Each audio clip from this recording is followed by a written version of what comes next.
آج تک یہ سوال پریشان کرتا تھا کہ کربلا میں جب ظلم و بربریت کی داستان رقم کی گئی، نبی کی اولاد کو پیاسا شہید کیا گیا، تو اہل کوفہ کیسے ظالم لوگ تھے، کیسے خاموش رہے۔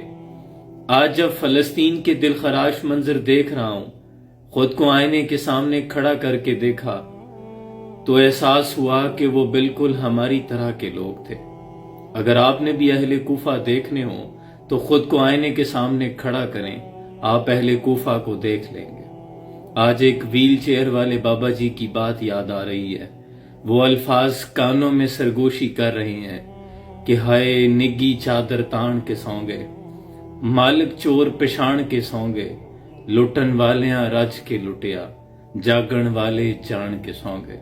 اور حضرت اقبال کے الفاظ یاد آ رہے ہیں کہ حکمت ملکوتی یہ علم لاہوتی، حرم کے درد کا درمان نہیں تو کچھ بھی نہیں، یہ ذکر نیم شبی، یہ مراقبے، یہ سرور، تیری خود ہی کے نگہباں نہیں تو کچھ بھی نہیں، یہ نمازیں، یہ نوافل، یہ روزے، یہ زکاتیں تمہارے منہ پہ مار دی جائیں گی، تیری خود ہی کے نگہباں نہیں تو کچھ بھی نہیں۔ خرد نے کہہ بھی دیا لا الہ تو کیا حاصل، دل و نگاہ مسلمان نہیں تو کچھ بھی نہیں، عجب نہیں کہ پریشان ہے گفتگو میری، فروغ صبح پریشان نہیں تو کچھ بھی نہیں۔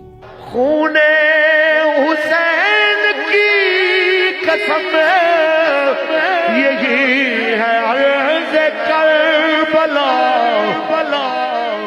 لاکھوں یزید ہیں یہاں، کلمہ حق اٹھا کے دے۔